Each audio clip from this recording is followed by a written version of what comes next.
Hi guys, welcome back to the channel. Sorry I didn't have a reaction last Wednesday. I had one planned, but then I didn't film it. I came across something that I just had to react to. It's gonna be a little different than my Reddit reactions, but it did stem from one that I was reading. So today, we are going to be schooled. Seatbelts, everyone! We are learning about fat liberation versus body positivity. Before we dive in, I wanted to briefly introduce you to some aspects we are navigating. Body positivity, a social movement advocating for the acceptance and appreciation of all body types and recognizing what they can do. Fat liberation, a social movement dedicated to ending weight-based stigma in healthcare, education, and employment, as well as dismantling systemic fat phobia and achieving rights for people in larger bodies. Online, fat liberation or positivity also tend to cater to those who wish to remain of size and discourages others from losing weight, sometimes going as far as to publicly shame or otherwise attack detractors. This framework, though similar, shouldn't be confused with body liberation. Body liberation, taking a sociological approach, the act of rejecting the idea that a person's size, physical traits, or gender determine their social worth, access to healthcare, or employability. While both body liberation and fat liberation fight against stigma, body liberation is more broad and open to all body types and abilities. This article was written by Megan Liebly. We're gonna get to know her. So, she is a weight-inclusive registered dietitian and certified intuitive eating counselor.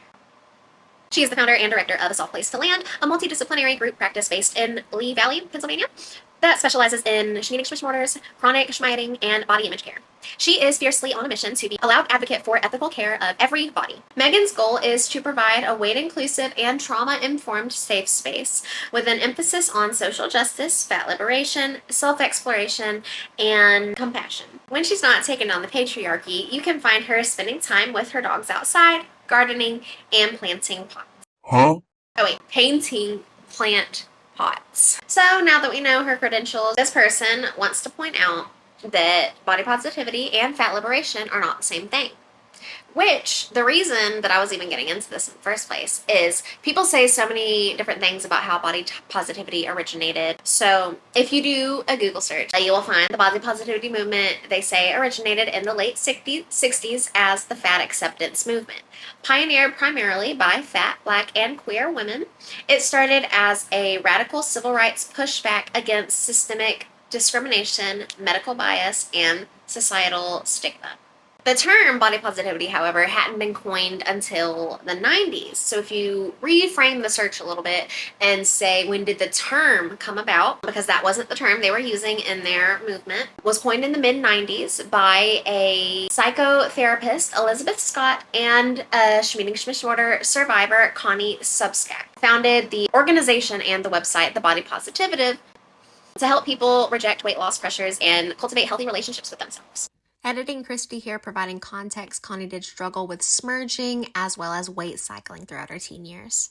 Both losing her sister to a eating disorder and her own personal recovery did inspire her life's work for body positivity. Back to the article. She points out they are not the same thing, body positivity and fat acceptance. And the difference matters more than people realize, especially when it comes to the care fat people receive, the systems they navigate, and what it actually feels like to exist in a body that the world has decided is a problem. There might be a small subset of people that are really upset about you being large, but that's just a small percentage. Not everybody really sees the largeness per se as a problem, apart from the fact that it intrudes in other people's spaces and everyone deserves their own space. The problem is the myriad of health issues that come with excess fat on your body. Body positivity as a movement has roots that most people don't know about. It grew out of the fat acceptance movement of the late 1960s, led primarily by fat, black, and brown activists who were demanding dignity, civil rights, and an end to discrimination based on body size. It was a political and radical movement. Fat positivity is not civil rights. In all actuality, the fat liberation movement was inspired by the civil rights movement. They directly adapted the language, protest strategies, and liberation framework of the civil rights, feminist, and gay rights movements. And so they're kind of just sneaking that language in there to try and make it seem like they are marginalized. And I know that's a hot take because some people of size may feel marginalized, and everyone's, of course, their experiences are different. But to say that it's even on the same level is absurd. Somewhere along the way, body positivity got absorbed into mainstream wellness culture and turned into a feeling. Love your body. Embrace your curves. You are beautiful just the way you are. And while those messages aren't inherently bad, they've been stripped from their political roots and repackaged into something much more palatable and profitable. You have to make me understand, because I don't understand. What do you mean political roots? It's just another title that they're putting on saying that it's political roots when it's not political roots. They may have took inspiration from some political campaigns, but the fact that society wants it to be a part of politics stresses me out, because politics is already so convoluted and so, like, there's so much going on with politics. We do not need to add anything else to that. Diet companies, supplement brands, and fitness influencers now use body positive language while still selling products designed to help you shrink, tone, or optimize your body. That is not body positivity. That is diet culture with better marketing. I personally think it's body positive to love yourself and want to make yourself improve. This should go without saying, but for clarity purposes, body positivity is also about recognizing how your body has still gotten you to the point you're at now, despite the trials you're facing or the circumstances you're dealt. It's a form of self-love, recognizing the potential your body has to carry you through your own journey to a healthy lifestyle. There's so many aspects, but most of my responses going forward are based in how I'm currently practicing it. And while I do believe it comes in stages and understand that can look differently for everyone, this still shouldn't be used as an excuse to be comfortable in stagnancy and poor health choices. The other problem? Even in its most genuine form, mainstream body positivity still tends to center people who are temporarily struggling with body image, aka a thin person having a bad mirror day or someone feeling bloated after a big meal. It rarely centers on people who face actual systemic oppression because of their body size, discrimination in healthcare, job interviews, airplane seats, and clothing access. This is why diet culture is inherently racist. You keep using the word. I don't think it means what you think it means. I don't see anything in that list of what you gave me that's racism. So again, you're applying words that don't fit because you want your movement to be stronger and to hit more communities. I do sincerely apologize for any bad experience that you've had being in a larger body with people. People suck. They do. We learn that at a very young age. You're kind of just claiming that, and it's kind of sick because people are losing their lives with racism. It's crazy to me. What else did I want to say about this? There's just so much to unpack. She said it still tends to center on people who are temporarily struggling with body image. Every single person has some type of struggle, whether they admit it or not. People are self-conscious. We're our own worst critics. So we're going to say the worst things to us sometimes. And you're saying because they're thinner, they're not allowed body positivity. So that's, where I get upset, because it's everyone deserves to love themselves, not just fat people and not just fit people. Everyone should love themselves, and everyone should love themselves enough to change. Can you really love your body 100% of the time? Not around here. What happens when you're in a flare? When you're exhausted and in pain? When your body feels like it has betrayed you? When you've spent decades being told your body is the problem? Maybe people care about you when they tell you that. I was heavy my whole growing up, and doctors never mentioned my weight. And I don't think they were very good doctors, to be honest, because I really wish I could have got it together when I was younger. And I mean, some of the things were my own issues, like secret eating in the middle of the night and pretending I have a reason in gym why I can't exercise, blah, blah, blah. I feel like I got off topic. To reel it back in, liking what you see and loving yourself are two different things, but you just have to take a step back and look at things from an outside lens. And that's also easier said than done, because we're also super self-focused. But when we look at ourselves from a different perspective, we can kind of gain insight and maybe change and rewire what we're thinking and how we're maneuvering. Just because you don't like what you see, though, doesn't mean you can't love yourself enough to fix it. Body positivity in its mainstream form doesn't have a great answer for that. Because if the goal is feeling good about your body, then bad body image days become a failure. You're not there yet. You need to work harder on your mindset. Isn't that basically what I just said? The burden stays entirely on the individual rather than calling out the systemic issues in diet culture that are shoveling money into ads that are designed to make you feel like shit. So It's two things can be true at once. The burden can, like, as far as pressures go, be on what you see in commercials and in ads and internet and other people on Facebook and blah blah blah. But the burden also needs to fall on yourself in terms of the work that you're putting in mentally to try and get out of that mindset. But like I mentioned earlier, you just kind of need to step out and like look at things from a fresh perspective. I do agree the pressures that we have from pop culture and from influencers and stuff, they don't do great for the mental health. So I do sympathize with that part. One really good thing I could recommend would be get off of social media for a while and read a book. Go outside, touch some grass. So we're moving on to the fat liberation side of things. You can have the hardest body image day of your life and still be in alignment with fat liberation. Because fat liberation isn't about how you feel about your body on any given day, it's about the recognition that your body deserves dignity, care, and access regardless of how you feel about it and regardless of its size, shape, or ability. Fat liberation is not about feeling confident in a swimsuit. It is a social justice movement that names fat phobia as a systemic issue and demands structural change. Are we still talking about fat phobia? I just don't believe in that movie. Social justice, I guess it could apply there because you socially want to be accepted. The term mental gymnastics refers to the complex and sometimes convoluted thought processes that a person goes through to understand, justify, or rationalize something. But if you think about it, America is a majority obese anyway and overweight, so you have the majority. Isn't that the social aspect? And demand structural change. Maybe the systemic change you need is in yourself. Fat liberation asks, what would our systems look like if they were actually built to include fat people?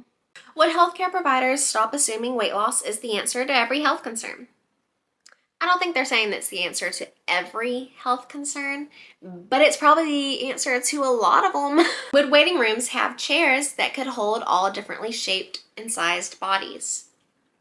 I mean, sure, get a bigger chair, I guess, but would airplane seats, hospital gowns, and MRI machines be designed with fat bodies in mind? Airplanes are really small already and compact, and it's like you expect them to just build a bunch more planes. Would fat people be believed when they report pain instead of being told to come back after losing some weight? Maybe this was my skinny privilege for being a small fat. But when I was having those severe gallbladder attacks and severe gallbladder pain, no one turned me away. The paramedics believed me instantly. The hospital believed me instantly. And I had the surgery. I was there for a week because of complications with my blood clotting. But I got my gallbladder out. I was over 200 pounds. Damn. I'm sorry. I was freshly 18, definitely at least class 1 obese. They didn't turn me away because I was fat. They were like, we're going to look at what's going on and what's causing all this pain. So again, maybe that's just my privilege for not being an infant fat. But they believed me. So when providers use body positive language without understanding fat liberation, they can still be causing harm. I support all bodies and then recommending weight loss in the same breath. Just because they support you doesn't mean they don't want you to be healthy. It doesn't mean they don't want healthcare premiums to go down. All bodies are beautiful while still charting BMI as a health indicator. Because in the vast majority of times it is. And if you don't like BMI, you could get your body fat percentage calculated. Body fat is metabolic, so it causes tons of issues.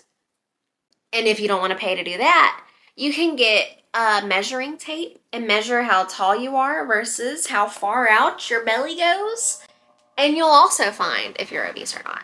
So there are other ways other than BMI, but BMI is still pretty accurate, even if it was in the idea of a 6-foot white male. And that doesn't really negate that it is oftentimes right. This is not weight inclusive care. That is performative allyship. I guess I'm a performative ally. We're gonna wrap this up. We just got a couple more screenshots of this article to go through. Body positivity, at its best, can be an important entry point. For a lot of people, it is the first permission they've ever received to stop hating themselves. That matters, and we're not here to throw it out entirely if that resonates with you. If that resonates with you. That sounds kind of like, I'm sorry you feel that way. That's the kind of vibes it's giving me. I think we should not throw it out at all because it's important. But body positivity as a feeling is not enough, and for many people, it isn't even accessible. especially on the hard days, especially for people who have experienced years of weight-based trauma, medical neglect, or body shame. I remember in like first grade, after lunch, we were like walking around the track and I was asking the girls, I was like, how are y'all so skinny? And that was like first or second grade.